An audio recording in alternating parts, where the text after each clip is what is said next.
패러다임 시프트라는 용어가 있습니다. 패러다임이란 말은 1962년도 T.S. 쿤이라는 분이 과학혁명 구조에서 과학의 역사와 구조를 설명하기 위해서 처음으로 도입을 했습니다. 이 말은 사물을 보는 방법, 문제를 삼는 방법, 문제를 푸는 방법을 통틀어서 일컫는 말입니다. 패러다임 시프트란 말이 오늘날에 와서 자주 쓰이는 이유는 우리가 살고 있는 이 시대가 사고의 변화, 즉 생각의 변화를 절실히 요구하고 있기 때문입니다. 인생관이든 가치관이든 세계관이든 바꾸지 않으면 우리 자신은 물론이고 지구까지도 존속할 수 없다는 것입니다. 그래서 이 시대가 요구하는 패러다임, 즉 사물을 보는 방법, 문제를 삼는 방법, 문제를 푸는 방법에 전환이 필요하다는 것입니다. 오늘 우리 그리스도인들이 이런 전환이 필요한 삶 되려고 하면은 내 중심에서 하나님 중심으로의 신앙적 가치 전환이 와야만 됩니다. 우리의 삶에 이 패러다임이 전환이 확 빨리 오려고 하면은 내 중심에서 하나님의 중심으로의 변화가 오지 않으면은 우리 신앙의 삶에 변화가 거의 일어나지 않습니다. 여러분, 하나님 중심의 가치 전환으로 할 때에 가장 먼저 우리에게 오는 것이 뭐냐면 우리 인생에서의 삶의 최우선 순위가 바뀐다는 겁니다. 삶의 우선 순위. 여러분, 하나님 앞에서 우리의 삶의 우선 순위가 바뀌어지지 않은 한 우리는 삶의 패러다임이 별로 바뀌지를 않는 것을 볼 수가 있습니다. 여러분, 그리스도인의 인생의 최우선 순위는 그러면 무엇일까요? 여러분 인생에 뭘 최고로 중요하게 생각하고 있습니까? 그 최고로 중요하게 생각하는 최우선 순위가 무엇이냐는 것이 굉장히 중요한 것입니다. 오늘 우리가 읽은 성경 본문 1절에 보면은 그 일 후에 하나님이 아브라함을 시험하시려고 그를 부르시되 아브라함아 하시니 그가 이르되 내가 여기 있나이다, 이렇게 말씀 나옵니다. 그 1절 초두에 그 일 후에란 말이 나옵니다.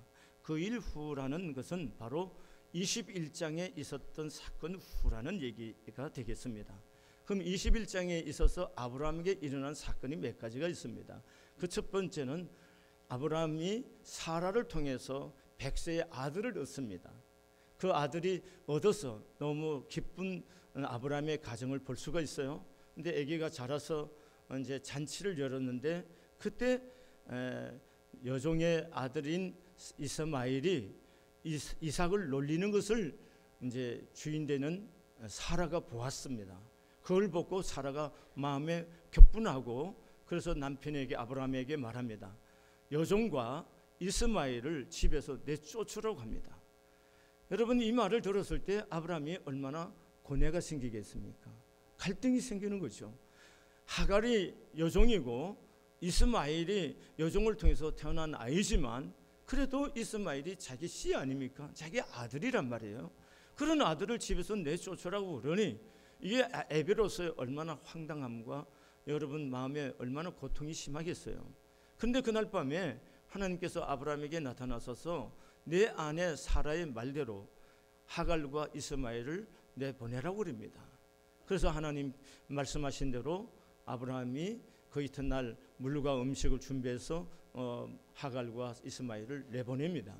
그래서 이들이 광야에 나왔을 때 너무도 목마르고 정말 죽을 것 같아서 그 자식을 보면서 하갈이 몸부림치면서 하나님께 부르짖습니다. 그때 하나님께서 하갈의 기도를 들으시고 하나님이 말씀하셔요. 그래서 한 지시한 곳을 거기에서 우물에서 물을 마시고 그리고 하나님께서 그 하갈에게 말합니다. 이스마엘을 통해서 한 민족을 위해서 그가 큰 자가 될 것이다, 이렇게 말합니다. 큰 민족을 이룰 것이라고 말씀해 줍니다.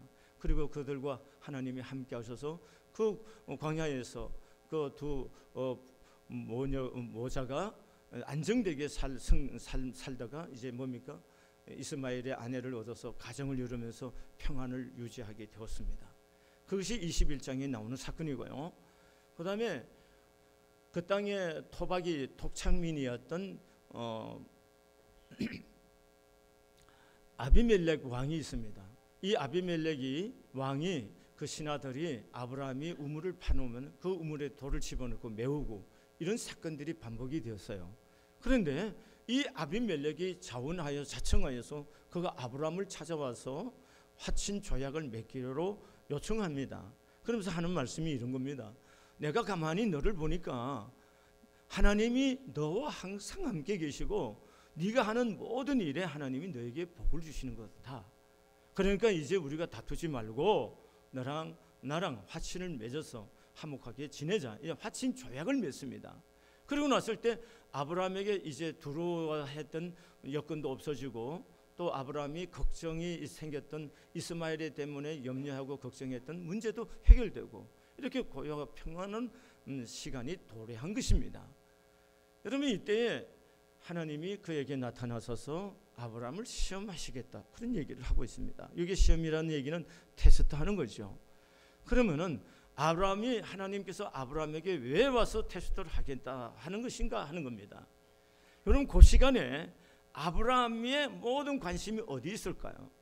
떠나간 이스마엘에 대한 염려도 사라졌고 이제 갈등 관계를 이루고 있었던 아비멜렉과도 화친 관계가 맺어져서 두려움도 없어졌고 그러면 이제는 아브라함의 모든 의식과 눈이 어디로 가정 일에 쏠릴 수밖에 없습니다. 그렇다고 해서 늙은 사라에게만 집중하겠습니다? 아니겠죠. 늙어서 난 아들 이삭이 보기만 해도 그냥 그가 하는 모든 일들이 다 이쁘고 사랑스럽고 그걸 그냥 눈에 집어넣어도 안 아플 그런 시간인 겁니다. 그러면 아브라함이 모든 의식과 마음의 모든 것은 누가 지금 차지하고 있는 겁니까? 이삭이 차지하고 있습니다. 이삭이 아브라함의 마음속에 들어와 있고 이제 아브라함의 모든 삶은 이삭을 중심에서 움직이고 모든 스케줄이 잡혀져 가는 것을 볼 수가 있습니다. 여러분 아브라함이 이삭을 사랑하는 거, 이 사랑을 넘어서 지금 아브라함에게는 뭐예요? 이삭에 대해서 집착하고 있는 겁니다. 오직 아브라함에게는 이삭밖에 없는 거예요. 이삭을 주목하고 이삭이면 모든 마음을 쏟고 있는 이런 모습을 하나님이 보고 계시는 겁니다. 그래서 하나님께서 아브라함의 마음을 테스트하려고 내 아들, 내 독자, 너 사랑하는 이삭을 내게 번제로 드리라 이렇게 하나님께서 아브라함에게 요구하시는 것입니다. 여러분 아브라함 당시에는 암몬 족속이라는 사람들이 거기 함께 섞여 살았는데 이 암몬 족속들이 섬기는 신 몰록이라는 신이 있습니다. 이 몰록 신을 믿는 사람들은 그들이 흰놈 골짜기에서 도백에서 자녀들을 불러 지나가게 해서 자녀를 그 신에게 바치는 그런 예배를 드리는 제사를 드리는 그런 암몬 족속들이 있습니다. 아브라함도 그 사건을 알고 있고 보고 있습니다. 근데 하나님이 지금 아브라함에게 지금 이렇게 말씀하시는 것은 하나님의 마음이 이삭을 암몬 몰록신처럼 하나님이 아브라함의 아들 이삭을 받고 싶어서 이 말씀을 하시는 것이 아니고 이삭에게 집착해서 마음을 다 빼앗기고 이삭에서 눈을 띄지 못하여 하고 있는 아브라함의 마음에 하나님께서 지금 하고 계시는 말씀을 하고 계시는 것입니다. 여러분 이삭에 연결되어 있던 희망의 끈, 믿음의 끈, 집착의 끈을 끊으라는 뜻이 바로 하나님께서 말씀하신 의중인 것을 볼 수가 있는 것입니다. 여러분 하나님을 사랑하는지 하나님은 아브라함에게 알고 싶은 겁니다. 그래서 내 아들 내 독자 이삭을 내게 바치라 이렇게 한 것입니다. 그러면 우리가 여기에서 질문을 해볼 수 있습니다. 그리스도인에게 있어서 최고의 삶의 우선순위는 무엇일까 하는 겁니다. 그리스도인에 있어서 최고의 삶의 우선순위가 여러분 생각에 무엇이라고 생각이 되십니까? 자 오늘 본문 말씀에서는요 하나님을 최고로 사랑하는 것이 믿는 모든 사람들의 삶의 최우선이라는 겁니다. 여러분 졸리시나요? 에어컨 틀어. 후덥지근하면 더우면 안 되니까 에어컨 틀어. 여러분 예배를 드리시는 거예요. 몸만 와 있으면 안 되는 거예요. 몸만 와 있으면 안 되시고 예배를 참으로 드리세요. 말씀을 통해서 하나님 내게 뭐라고 말씀하신지 들을 수 있는 시간 되기를 바랍니다. 자, 하나님, 우리가 믿는 하나님의 사람들이에요. 우리는 돈도 좋아하고 또 자식들도 좋아하고 세상도 좋아하고 육신적인 쾌락도 좋아하고 우리는 오만 가지를 놓치고 싶은 것이 세상에 아무것도 없어요. 다 소유하고 싶고 다 갖고 싶어요. 누리고 싶습니다. 그런 때로는 우리들을 집착하는 것들이 있습니다. 집착합니다. 돈에 집착하기도 하고 또 돈에 자식에 집착하기도 하고 명예에 집착하기도 하고 어떤 권력에 집착해서 떠나지 못할 때가 많이 있습니다. 그런 우리들을 향해서 하나님이 말씀하시는 거예요. 네 마음에 있어서 최우선순위는 무엇이냐? 지금 하나님 그 말을 하고 싶은 겁니다. 여러분 인생에서 최우선순위는 도대체 무엇입니까? 그것은 바로 하나님을 최고로 사랑하는 겁니다. 여러분 성경에 다 함축시켜서 하나로 얘기하라면 뭡니까? 내 마음을 다하고 뜻을 다하고 성품을 다해서 주 너희 하나님을 사랑하라는 거지 않습니까? 이것이 뭡니까? 하나님이 우리에게 요구하는 것이고 우리의 삶의 최고 가치요 우리 삶에 있어서 최우선순위가 되어야 될 줄로 믿습니다. 그래서 오늘 본문 말씀에 보면은 12절에 사자가 이르시되 그 아이에게 내 손을 대지 말라. 그에게 아무 일도 하지 말라. 내가 내 아들 내 독자까지도 내게 아끼지 아니하였으니 내가 이제야 네가 하나님을 사랑하는 줄 아노라. 이렇게 말합니다. 아브라함이 하나님의 부르심에 요청에 요구에 응답해서 이삭을 하나님 앞에 들었을 때 하나님이 멈추게 하시고 그리고 하나님이 감동한 마음으로 아브라함에게 말합니다. 내가 내 아들 내 독자까지도 내게 아끼지 아니하였으니 내가 이제야 내가 하나님을 경외하는 줄 아노라. 이렇게 고백하는 것입니다.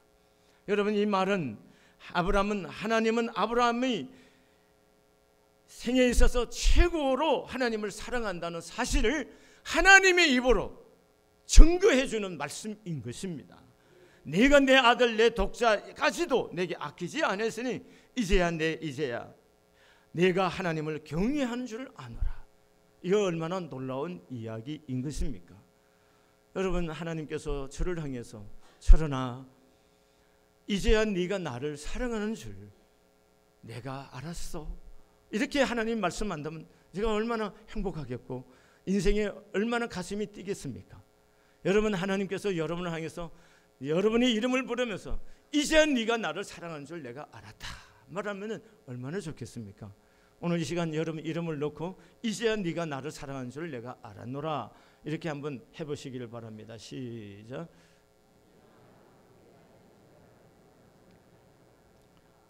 아멘. 네. 여러분 이렇게 아브라함이 하나님을 사랑하는 것을 확인하고 하나님이 감동해서 너무 기뻐한 마음으로 하나님께서 아브라함에게 두 가지의 축복을 허락합니다. 그 첫 번째가 뭐냐면 13절과 14절에 나오는 말씀입니다. 아브라함이 눈을 들어 살펴본 적 한 수양이 뒤에 있는데 뿔이 수풀에 걸려 있는지라 아브라함이 가서 그 수양을 가져다가 아들을 대신하여 번제로 드렸더라. 아브라함이 그 땅 이름을 여호와 이레라 하였으므로 오늘날까지 사람들이 이르기를 여호와의 산에서 준비되리라 하더라. 무슨 복이냐면 여호와의 일의 복이라는 겁니다. 여호와의 일이라는 말은 하나님께서 미리 준비하였다는 것입니다. 이것은 놀라운 것입니다. 하나님이 아브라함의 그 산에 오르기 전에 사실은 하나님이 이미 양을 그 수풀 가운데 뿔이 수풀에 걸려서 움직이지 않도록 해 놓았습니다. 그러고 나서 아브라함이 하나님께 드린 것을 보고 사자들을 시켜서 멈추게 하고 그리고 아브라함이 눈을 들어서 보게 하셔서 준비한 양을 잡아다가 하나님 앞에 이삭을 대신해서 번제를 드리게 한 것이에요. 여러분과 제가 하나님 앞에 삶을 살아갈 때에 우리가 하나님을 최고로 사랑하면은 다른 말로 표현하면 하나님 내 생애를 책임져 준다는 겁니다. 미리 준비해 주신다는 겁니다. 여러분이 가는 곳마다 사람을 준비해 두고 내가 할 일마다 거기에 하나님이 예비해 주셨다면 인생이 얼마나 복이 되겠습니까? 이런 은혜를 하나님께서 여러분과 저에게 주시겠다는 겁니다.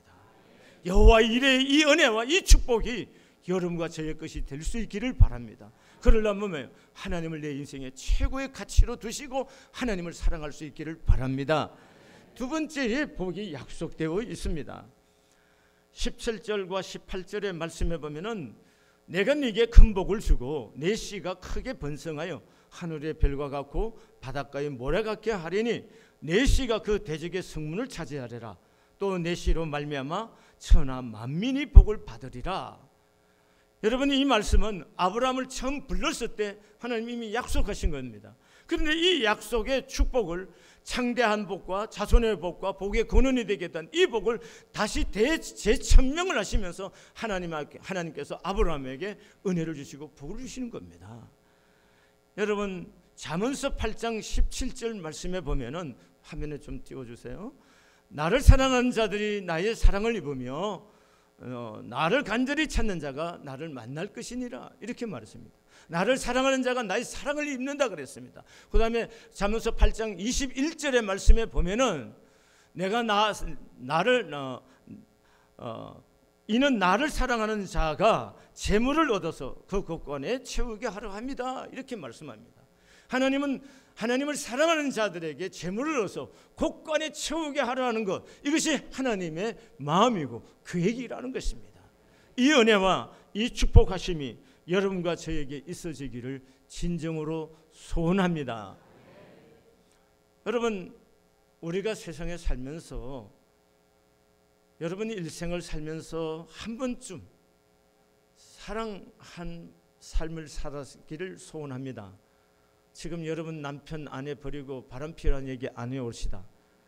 여러분이 이제까지 무덤덤하게 아내와 남편을 살았다면은 오늘 여러분들이 좀 마음을 좀 새롭게 하셔서 여러분의 아내를 정말로 따뜻한 눈으로 사랑하는 마음으로 바라보시면서 내 안에 진정한 사랑을 아내에게 사랑을 흘려 좀 보내시고요.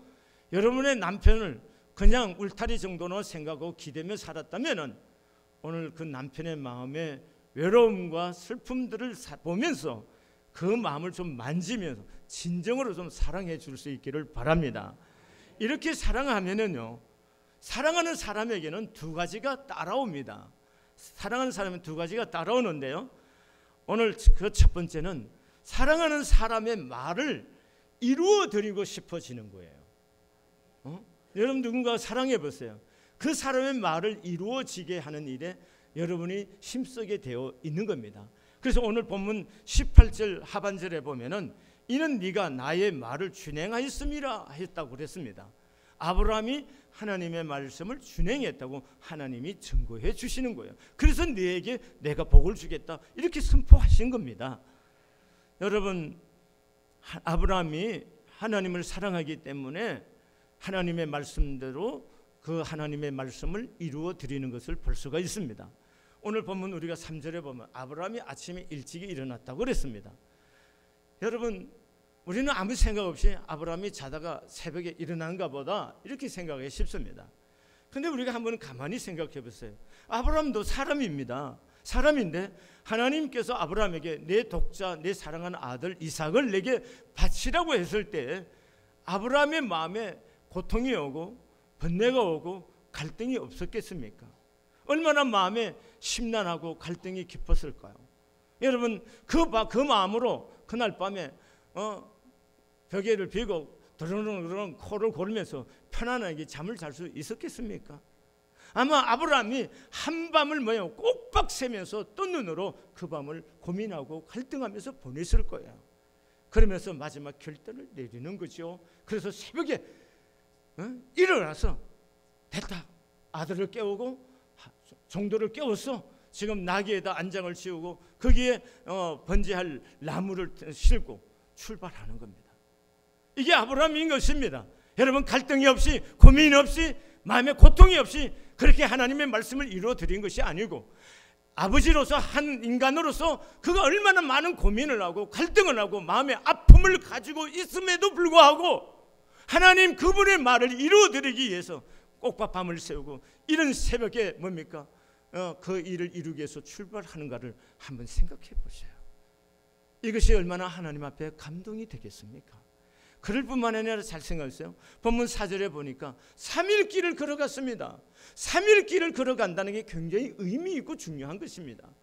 여러분, 3일 내내 걸어갑니다. 그러면 3일 내내 걸어가면서 아들 이삭과 들으면서 조곤조곤 재미있는 얘기하고 히히거리고 웃으면서 그렇게 소풍 가듯이 갔겠습니까? 아마 제 생각할 때는 아무 말도 하지 않고 터벅터벅 걸어갔을 겁니다. 아브라함이 온 마음에 고통이 왜 없겠습니까? 출발하기는 했지만 길을 가는 내내 마음의 번민과 갈등이 떠나지 아니했을 겁니다. 여러분, 3일 길이란 그래서 중요한 겁니다. 바로 그 뒷동산에 올라서 잡아서 드리라 그랬으면 아주 마음 결심 딱 하고 빨리 하면 좋지만 3일 길을 가는 동안 내내 고민하고 내내 갈등하는 이 기간을 보내야 되는 겁니다. 우리말에 3일 작심 3일이라고 그러죠. 우리는 작심해도 3일도 못 가서 마음이 무너질 때 얘기하는 거잖아요. 이 3일 길을 가면서 아브라함의 마음을 하나님이 보고 계시는 겁니다. 그런데 아브라함은 끝까지 3일 내내 가면서 그 마음을 변치 안 하고 하나님의 말씀을 이루기 위해서 순종해 드리는 이런 모습을 우리가 볼 수가 있다는 겁니다. 또 한 가지 중요한 겁니다. 여러분, 가다가 하나님 내 아들을 드리려 해서 아들 여기서 아무 데서 드릴게요 하고 이렇게 한 것도 아닙니다. 하나님이 지시한 그 모리아산 그 산으로 하나님의 말씀대로 아브라함이 순종해 간다는 겁니다. 우리가 하나님의 일을 이루어 갈 때에 하나님의 방법으로 하나님이 말씀하신 대로 순종해 드리는 것이 중요한 것입니다. 여러분, 우리가 사랑하는 사람의 마음을 헤아려서 해줘야지 내 식대로 뭘 해주면 뭡니까? 받고도 뭐가 안 생겨요? 고마움이 생기지 않을 때가 있다는 거예요. 여러분, 오늘 하나님께서 이런 아브라함의 모습을 다 지켜본 것입니다. 여러분, 아브라함이 진심으로 하나님을 사랑하는 것을 하나님이 보신 거예요.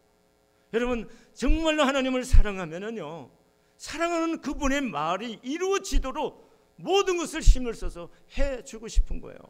여러분, 한 남자를 사랑하면 그 남자가 성공할 수 있도록 희생한 것이 여자들이 아니면 사랑한 사람의 마음이 아니겠습니까? 여러분, 사랑하면은요, 내가 다 드려도 해주고 싶은 거예요. 여러분, 자식을 사랑하기 때문에 부모들은 여러분과 제가 얼마나 자식들에게 헌신적입니까? 왜 그런가요?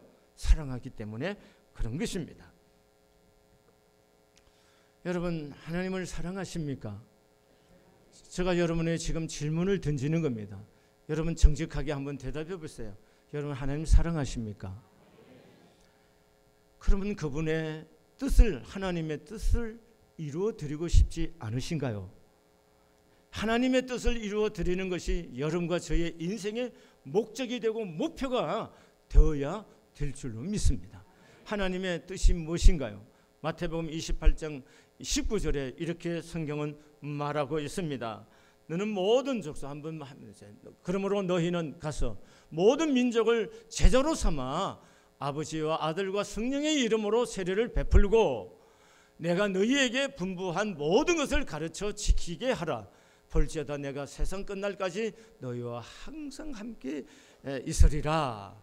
이게 예수님께서 우리에게 하신 말씀입니다. 하나님의 뜻이 뭐라는 거예요? 너희가 이제 나를 사랑한다면은 너는 나가서 모든 족속을 제자를 삼으라. 복음을 전하라는 겁니다. 하나님의 예수 그리스도의 십자가의 이 복음을 전하는 것, 이것은 모든 이들이 추구해야 할 최고 하나님을 사랑하는 사람들의 삶의 목적이 되어야 되는 것입니다. 그 다음에 뭐가 있나요? 하나님께서 또 우리로 하여금 그리스도를 닮게 하는 겁니다. 그리스도를 여러분과 저의 삶이 그리스도를 닮아가는 삶이 되어질 수 있기를 진심으로 소원합니다. 여러분, 저도 이 일 때문에 내가 여기 존재하기는 하지만 저도 하나님 앞에서나 사람 앞에 내 인생이 끝났을 때 거룩한 하나님의 제자로서의 모습을 갖고 싶은 겁니다. 그래서 여러분이 저를 볼 때 참 우리 목사님은 그리스도를 참 많이 닮으신 분이시다라고 그렇게 여러분의 입으로 말을 할 수 있는, 간증할 수 있는 삶이 되기를 저도 열망하고 있습니다. 성령의 도우심을, 은혜를 구합니다. 금요일날 제가 어버이날인데 88세 되시는 원룸 목사님과 함께 만나서 운동을 같이 했습니다. 여러분, 88세가 되신데도 얼마나 건강하신지 몰라요. 정정하시고요. 모든 운동하는데 지침 없이 하셔요. 깜짝 놀랐습니다. 그 어르신 모시고 제가 운동을 하고 돌아왔어요. 그랬더니 이 어르신께서 저에게 문자를 먼저 보내신 거예요. 오늘 너무 고맙고 감사하다고. 깜짝 놀랐어요. 그래서 제가 저녁에 제가 늦은 시간이라 전화를 드릴 수가 없어서 문자로 인사를 대신하겠습니다. 그리고 내일 아침에 제가 전화를 드리도록 하겠습니다. 그랬어요. 그랬더니 그 밤에 또 메일로 문자가 왔어요. 그리고 그 이튿날 아침에 깨서 보니까 또 핸드폰으로도 문자가 또 왔어요. 그래서 제 3개를 받았어요. 그런데 그 3개의 문자 속에 마지막에 똑같은 말이 반복이 됐습니다. 그게 뭐냐면 끝까지 충성하세요 하는 말씀이었어요. 저는 그 말을 하나님의 음성으로 들었습니다. 왜냐하면 제가 흔들리는 여러 가지 마음들을, 요새 추스르고 있는 내 마음들을 하나님이 꿰뚫고 보고 계시는 것 같아요. 그래서 나보고 하나님이 그 어르신을 통해서 철원아 너 끝까지 충성하라 이렇게 말씀하는 걸로 제가 들은 거예요. 그래서 제가 회개하고 무슨 마음을 갖게 됐을까요? 하나님 그렇습니다. 내가 하나님 사랑합니다. 그리고 교인들이 내게 어떻게 반응하든 하나님 교인들을 끝까지 사랑하고 하나님 끝까지 교인들을 섬겨드리겠습니다. 그런 마음을 다짐하는 시간이었어요. 왜요? 그 어른의 그 마지막 말이 끝까지 충성하세요. 끝까지 충성하세요.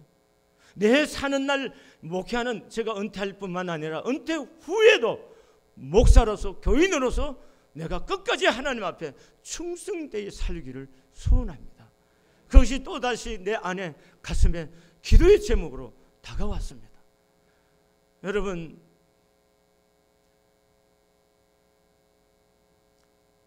이런 재미난 얘기가 있어요. 아부도 끝까지 하면 충성이랍니다. 우리가 하나님을 섬길 때 끝까지 충성할 수 있는 은혜 있기를 소원합니다. 여러분, 우리가 흔들릴 때도 있고 그렇지 않겠어요? 마음의 갈등도 있고. 그러면 끝까지 아브라함이 하나님의 말씀을 이루기 위해서 끝까지 그 모리아 산에 가서 나무를 벌려놓고 이삭을 묻고 얹었던 그 마음같이 우리가 하나님 앞에 가는 그날까지 끝까지 우리를 부르신 그 하나님의 부르심 앞에 충성할 수 있기를 바랍니다. 두 번째로 우리가 사랑하면은요 따라오는 것이 있어요. 사랑하는 사람에게는 최고의 것을 주고 싶습니다. 그렇지 않습니까? 여러분, 사랑하는 사람에게 선물 사러가고 아내 정말 선물 사러가고 뭐 외투를 사러갔다 합시다. 근데 좋은 게 따로 있는데 둘째 셋째 거 골라갖고 야 내가 이거 오늘 이건 돈이 없을 때는 가능한 거지만 그 돈이 없어서 그걸 샀다면 그분에게는 그게 최선이었어요. 근데 돈이 있다고 하면은 그거 말고 최고의 것을 사고 싶을 거예요. 안 그렇습니까? 안 그래요? 제가 확인해 보는 겁니다. 여러분 안 그러시나요? 여러분 아마 사랑하는 사람에겐 최고의 것을 드리고 싶은 거예요. 그건 사랑하는 사람이에요. 여러분, 오늘 하나님께서 아브라함 때문에 기뻐하는 이유가 뭐냐면 내 아들, 내 독자 이삭을 내게 바쳤다는 거예요. 다시 말하면 아브라함에게 있어서 이삭은 어떤 존재인가요? 생각해 보십시오. 이삭은 아브라함에게 있어 세상의 그 어느 것도 그 무엇으로도 바꿀 수 없는 최고의 것이 아브라함에게선 이삭인 겁니다. 그것을 하나님 앞에 올려드렸다는 것입니다. 여러분, 어떻게 그렇게 할 수 있는 건가요? 그것은 아브라함이 하나님을 사랑하기 때문에 가능했던 것입니다. 여러분, 요한복음 12장에도 나오고 마가복음에도 나오고 마태복음에도 나오는 사건입니다. 요한복음 12장 3절의 말씀에 보면은 마리아는 지극히 비싼 향유 곧 순전한 나드 한 건을 가져다가 예수의 발에 붓고 자기 머리털로 그의 발을 닦으니 향유 냄새가 집에 가득하더라 이렇게 말합니다. 향유를 부을 수 있는 것은 돈 있는 사람이라면 할 수 있는 겁니다. 그러나 인간에서 가장 영광스럽고 존귀하게 여기는 이 머리털로 사람의 냄새나는 발을 닦인다는 것은 그건 돈으로 할 수 있는 것이 아니에요. 옳시다. 그것은 사랑하는 마음이 없이는 할 수가 없는 거예요. 사랑하는 마음, 사랑하는 사람만이 내 인생의 최고 것을 드려도 아깝지 않은 거예요. 이것이 사랑하는 사람이 아니겠습니까? 오늘 아브라함은 하나님을 사랑하기 때문에 정말 하나님 앞에 최고의 것으로 하나님 앞에 드립니다. 그게 이삭이었던 겁니다. 어제 그저께가 어버이날이고 오늘 교회로는 오늘 어버이줄입니다.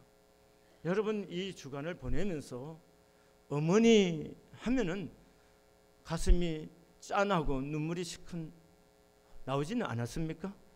아마 여러분이 무심하고 지나갔다면은 여러분 정말 무심한 사람들이고 정말 여러분 대단한 사람들입니다. 여러분 정말 1년 내내 어머니 아버지 생각하면은 가슴이 짠하잖아요. 나이가 들어갈수록 살아갈수록 어머니 부르기만 해도 가슴이 저미어오고 눈물이 나는 거 아니에요? 여러분 철이 들어서 뭔가 이제 어머니의 일을 알고 아버지를 알아서 뭔가 해드리고 싶은데 그 아버지 어머니 여러분 곁에 없었어. 그래서 눈물이 나는 거 아닙니까? 그렇지 않으셨나요? 여러분 돈 몇 푼 보내고 전화 한 번 걸어서 끝났다면 아직 여러분이 아버지의 마음, 어머니의 마음 아는 것 아닙니다. 여러분과 제가 진정으로 아버지 자식을 위해서 골몰하고 날마다 헛기침이나 하고 있는 아버지, 그것이 아버지인데 그 아버지의 사랑을 조금이라도 이해하고 느끼고 알고 있다면 아버지에 대한 고마운 마음 여러분 가슴속에 있을 것이고, 여러분 지나온 시간 끊임없이 어머니, 여러분과 제가 어머니 없이 여기 존재할 수 있었겠나요? 단순히 낳아줬다는 것뿐만 아닙니다. 이만한 삶을 살 수 있는 것 다 어머니의 은혜가 아닌가요?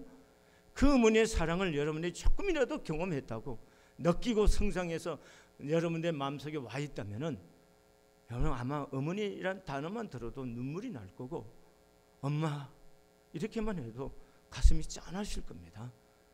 왜 그러신가요?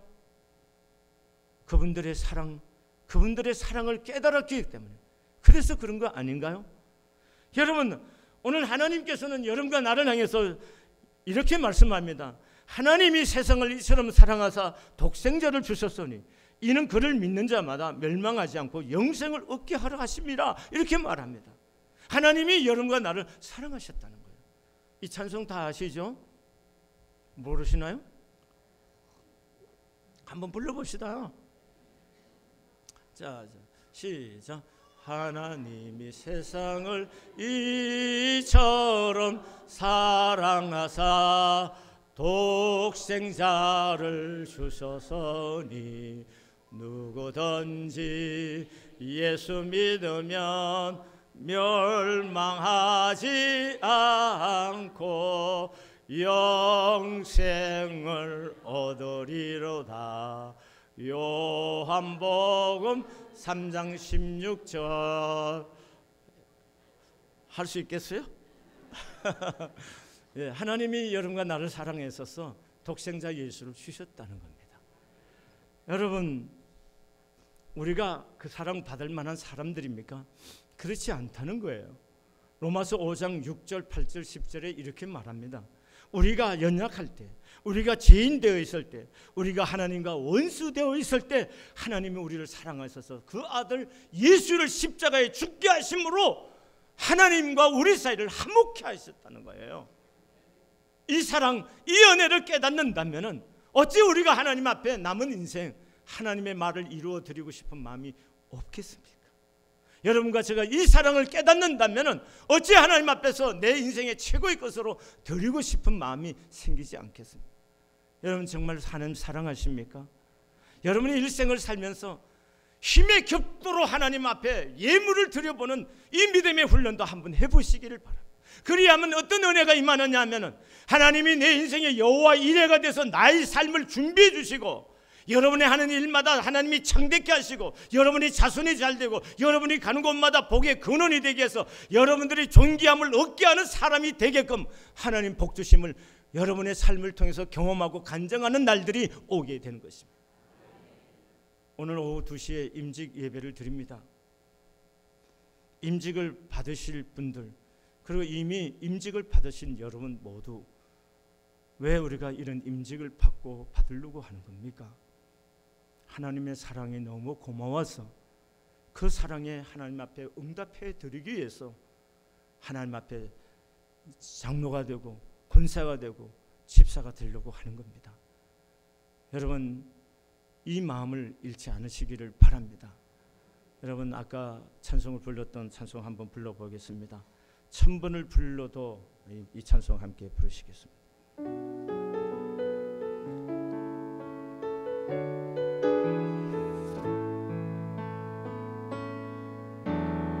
천번을 불러봐도 내 눈에 눈물이 멈추지 않는 것은 십자가의 그 사랑, 나를 살리려 지신 그 십자가,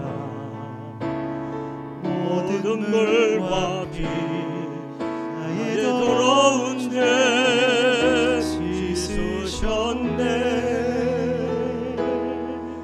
나를 향한 그 사랑, 생명을 내어주사 영원한 생명을 내게 주심을 감사해. 천번을 불러도 내 눈에는 눈물이 멈추지 않는 것은 십자가의 그 사랑, 나를 살리려 하늘 보좌 버리신 나를 사랑하신 분, 그분이 예수. 천번을 불러봐도 천번을 불러도 내 눈에는 눈물이 멈추지 않는 것은 십자가의 그 사랑, 나를 살리려 하늘 보좌 버리신 나를 사랑하신 분, 그분이 예수요. 제 집사람이 병원에 있은 지 이제 2달이 돼갑니다. 제가 집에서 혼자 자면서 농문을 열어 봅니다. 농 안에 우리 집사람의 옷들과 소품들이 있어요. 제가 그걸 보면서 많은 생각이 와요. 이 모든 좋은 옷, 이 귀한 것들, 만약에 병원에서 무릎이니까 치료되면 2달이든 석 달이든 기다렸다 오면 되지만, 우리 인생에 어떤 중간 병이 들어서 병원에 갔다면은 병원에서 주는 이 환자복을 입고 있다가 어느 날 그냥 가는 겁니다. 집에 와서 집에도 여러분이 좋아하는 침대, 그게 뒹굴뒹굴 할 수도 없고, 여러분이 아껴두었던 그 옷도 입을 수도 없고요, 여러분들이 숨겨뒀던 그 보석도 아무 의미가 없는 것입니다. 제가 논문을 읽으면서 그런 생각이 왔어요. 그래서 병원에 가보면 환자복 입고 앉아있고요, 집에 오면 그 있어요. 그래서 집과 병원을 왔다 갔다 하면서 요새 계속 느끼는 감정이 그거예요. 아니, 인생이라는 게 이렇게 병원에 있다가 어느 날 마지막에 병원에 옷 입고 있다가 가는 거구나. 그래서 저 부평 화장터에 가서 2시간만 기다리면 한 줌의 재가 되어서 나오는 거구나. 인생 별거 아니에요. 그래서 지금 생각하는 거예요. 오늘을 잘 살자. 제가 결심한 거 있습니다. 오늘을 잘 살자. 오늘 행복하게 살자. 오늘 하나님의 기쁨 되도록 살아보자. 이 생각을 하고 있습니다. 그래서 이때는 가능하면 매일매일 제가 좋은 옷 입고 살아보려고 하는 거예요. 왠지 농안에 넣어놔 소용없습니다. 언제 입으시려고요? 그거 다 놓고 어느 날 한자복 입고 있다가 가는 거예요. 그게 우리 삶이라고요. 여러분과 저희 생애입니다. 우리가 붙잡고 그렇게 애쓴 모든 것들이 아무것도 아닌 것처럼 다 놓고 가는 시간이 와요. 그럼 어떻게 살아야 되느냐는 거예요. 사랑하며 사는 거예요. 누구를 사랑해야 돼요? 하나님 사랑하는 거예요. 하나님 사랑하기 때문에 사람을 사랑하는 거예요. 아시겠습니까? 이 삶을 살다가 가는 거예요. 그래서 하나님을 사랑하고 사람을 사랑하고 섬기는 이 일을 위해서 내게 맡겨진 시간, 내게 주어진 재물, 내게 준 모든 달란트를 하나님 앞에서 사용할 수 있기를 진심으로 바랍니다. 기도하시기를 바랍니다.